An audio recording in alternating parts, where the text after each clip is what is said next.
Assalamualaikum warahmatullahi wabarakatuh. Jumpa lagi Bapak Ibu kita. Bagaimana kabar Bapak Ibu? Saya doakan mudah-mudahan dalam keadaan sehat walafiat, panjang umur, serta diberikan kelancaran rezekinya dan barokah tentunya. Amin ya rabbal alamin. Bismillahirrahmanirrahim. Izin kali ini Bapak Ibu, ini agak berbeda paparan saya kali ini Bapak Ibu. Ini ditujukan kepada teman-teman yang ASN ya, baik itu pegawai negeri sipil maupun P3K. Kali ini Bapak Ibu, saya akan coba mengingatkan kembali, mengunggah kembali begitu barangkali ya, bahwa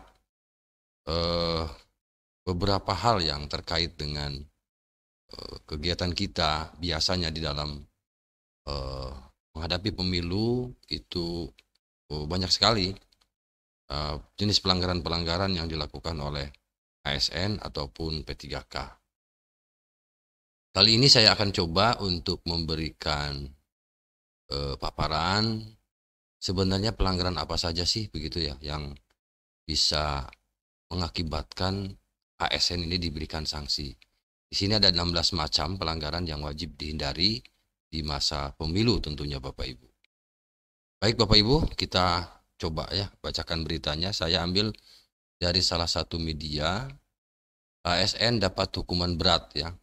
Ini 16 macam pelanggaran netralitas yang wajib dihindari di masa pemilu Bapak Ibu. Kita baca beritanya Bapak Ibu. Nah, menjelang pelaksanaan pemilu bahwa para ASN ini dihadapkan pada sejumlah kondisi yang rawan, menggelincirkan mereka sehingga melakukan pelanggaran. Nah, dalam sejarah banyak ASN yang akhirnya harus menerima hukuman berat, hukuman ringan, hukuman berat begitu, karena kenapa harus menerima hukuman? Karena tadi melakukan beberapa sejumlah pelanggaran yang memang sebenarnya tidak boleh dilakukan begitu. Nah, pelanggaran yang dilakukan oleh para ASN ini tersebut bukannya hanya dilakukan karena mereka sengaja. Bukan karena sengaja melakukan pelanggaran itu, mungkin saja karena ketidaktahuan ya. Ketidaktahuan ya, sehingga mendapatkan teguran atau yang lainnya. Kemudian Bapak Ibu, sangat penting ya bagi para ASN untuk mengetahui hal-hal apa saja ya yang terkategori pelanggaran netralitas ya di dalam pemilu. Jadi apalagi ini menjelang pemilu 2024 yang mungkin sudah mulai ya kita terasa sekarang aromanya sudah mulai terasa bahwa menjelang pemilu itu biasanya ya tidak hanya masyarakat biasa yang terlibat tetapi juga para aparatur sipil negara, para ASN. Nah, manuver-manuver politik ini sudah mulai dijalankan, kemudian sehingga ya terasa sekali ya oleh kita. Kenapa? Karena memang ini menjadi sebuah perhatian juga bagi kita. Menjadi sebuah perhatian agar hati-hati tentunya di dalam mengikuti ya jalannya atau menjelang pemilu ini. Nah, kondisi ini sangat rawan ya dalam menjadikan netralitas ASN sebagai korban dari kepentingan para elit politik. Nah, ASN ini diharapkan dapat tentu melek politik ya sehingga mengetahui mana saja yang kategori pelanggaran netralitas dalam sebuah pemilu tentunya. Nah, berikut kami rangkum hal-hal yang merupakan pelanggaran netralitas dalam pemilu sebagaimana dilansir dalam laman resmi Badan Kepegawaian Negara ya. Di BKN telah memberikan warning kepada teman-teman ASN ini agar hati-hati ya di dalam melaksanakan tadi di dalam mengikuti jalannya perhelatan pemilu ini ya. Bukan tidak sedikit banyak teman-teman ASN yang mungkin terlibat sehingga mengakibatkan mendapatkan sanksi ya dari pemerintah. Nah, kali ini ada 16 macam ya, ada 16 macam pelanggaran yang wajib dihindari di masa pemilu. Untuk itu mari kita dengar penjelasannya Bapak Ibu. Yang pertama adalah ini melakukan kampanye atau sosialisasi melalui media sosial, melalui medsos. Meliputi mengunggah, kemudian mengomentari, membagikan atau memberikan like ya, kepada postingan bermuatan politik praktis. Jadi memberikan like saja ini nggak boleh ya. Nah ini Bapak Ibu. Kemudian yang kedua, menghindari deklarasi pasangan bakal calon. Sebisa mungkin kita menghindari deklarasi pasangan bakal calon atau pasangan calon peserta pemilu. Nah ini penting Bapak Ibu. Ternyata kita tidak berbuat apa-apa atau tidak terlibat langsung, cuman hanya menghadiri saja. Ini menjadi sebuah ya barangkali kedepannya membuat teguran atau mungkin disanksi ya oleh pemerintah. Yang ketiga, melakukan foto bersama, ya foto bersama balon atau paslon dengan mengikuti simbol gerakan tangan atau gerakan yang mengindikasikan keberpihakan. Foto bersama.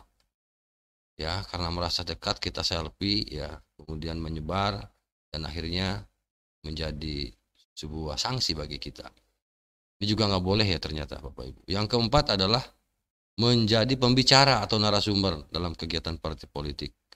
Itu juga tidak boleh ya. Tapi di sini diperjelas ada kecualinya, kecuali untuk menjelaskan kebijakan pemerintah terkait dengan tugas dan fungsinya, atau berkenan dengan keilmuan yang dimilikinya sepanjang dilakukan dalam rangka tugas kedinasan disertai dengan surat tugas dari atasan.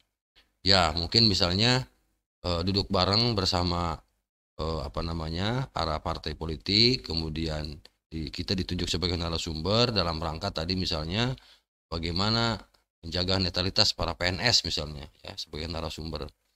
Mungkin itu tidak dikategorikan sebagai bentuk pelanggaran gitu ya.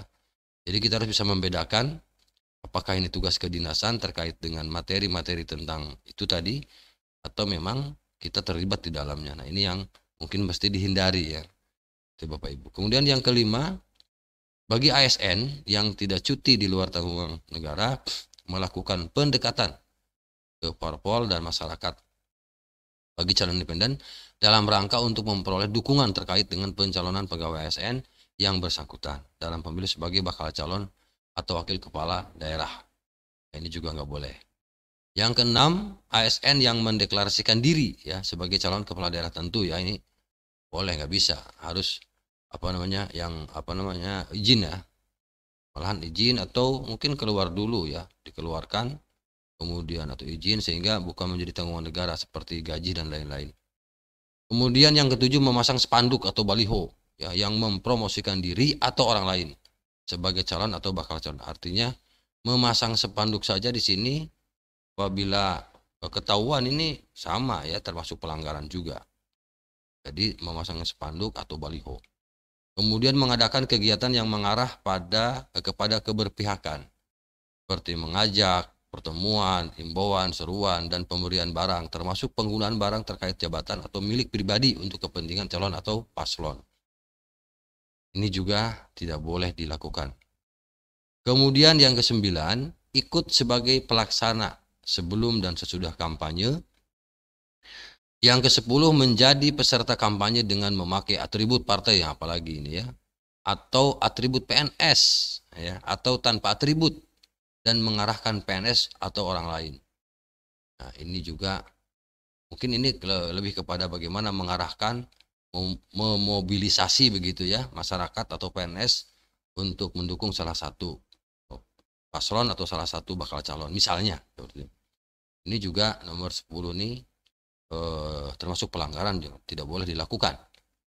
Kemudian yang 11, mengikuti kampanye bagi suami atau istri peserta pemilu yang berstatus sebagai ASN dan tidak mengambil cuti. Nah, ini juga nggak boleh. Memberi dukungan ke paslon dengan memberikan fotokopi KTP. Ini hati-hati Bapak Ibu. Ternyata hanya sekedar fotokopi KTP, kalau itu untuk memberikan dukungan, ya itu juga tidak boleh. Termasuk pelanggaran. Oke. Kemudian yang ke-13, Bapak Ibu, ikut sebagai peserta kampanye dengan fasilitas negara. Apalagi ya. Itu nggak boleh. Kemudian menggunakan fasilitas negara yang terkait dengan jabatan dalam kampanye. Jelas ya banget ya. Memanfaatkan atau menggunakan fasilitas negara. Yang ke-15, membuat keputusan yang dapat menguntungkan atau merugikan paslon selama masa kampanye, itu juga. Ya. Kemudian menjadi anggota yang ke-16-nya yang terakhir ini menjadi anggota dan atau pengurus partai politik itu juga tidak boleh dilakukan. Ya, jadi Bapak Ibu sayangi pekerjaan kita dan kita jangan terlibat politik praktis ya memang karena adalah ASN sehingga perlu dijaga netralitasnya gitu ya. Nah, jika melakukan pelanggaran terhadap salah satu poin di atas, maka seorang ASN dapat dilaporkan ke Badan Pengawas Pemilihan Umum atau Bawaslu. Nah, Komisi ASN lalu akan memberikan rekomendasi sanksi kepada pimpinan dari ASN yang melakukan pelanggaran tersebut. Sanksi yang diterima oleh ASN yang melakukan pelanggaran adalah sedang dan sanksi berat. Jadi ada sanksi berat, ada sanksi sedang dan ada sanksi berat. Jadi nanti tergantung perbuatan ya, tergantung apa yang dilakukannya, apakah yang dilakukannya ini termasuk pelanggaran berat atau pelanggaran ringan. Nah, sanksi sedang yakni dapat berupa penundaan kenaikan paten sanksinya. Sanksi sedang yakni dapat berupa penundaan kenaikan gaji berkala yang 2 tahun sekali ya, kemudian penundaan kenaikan pangkat dan penurunan pangkat. Ini Bapak Ibu sanksinya ya. Itu untuk sanksi sedang. Kemudian sanksi berat. Ya, sanksi berat sekarang. Sanksi berat yaitu berupa penurunan pangkat selama 3 tahun. Ya, penurunan jabatan, pembebasan dari jabatan. Mungkin yang dimaksud dengan penurunan pangkat misalnya dari golongan 4 ke golongan 3. Ya. Nah, kemudian penurunan jabatan. Jabatannya mungkin dari seorang kepala seksi atau kasih menjadi staf lagi. Pembebasan dari jabatan atau non-job ini tidak diberikan jabatan apa-apa. Sampai dengan pemberhentian. Ini kalau sudah kasusnya kasus pelanggaran berat di dalam pemilu. Untuk itu kita ajak Bapak Ibu, teman-teman kasih tahu bahwa inilah salah beberapa pelanggaran yang memang tidak boleh dilakukan oleh seorang PNS, oleh seorang P3K atau oleh seorang ASN. Ya, ini biasanya suka ya terlibat karena kita merasa ditokohkan, kemudian merasa dipakai, sehingga kita lupa bahwa kita adalah pegawai aparatur sipil negara.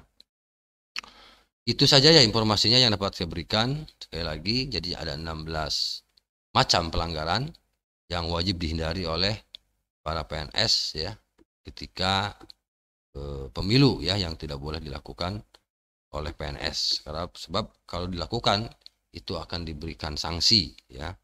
Dan sanksi ini tentu dari sisi ada sanksi berat, sanksi sedang itu dilihat dari apa yang dilakukannya sampai misalnya diberikan sanksi berat. Apa yang dilakukan sampai diberikan sanksi ringan atau sanksi sedang. Nah, sedang dan berat sama-sama diberikan sanksi.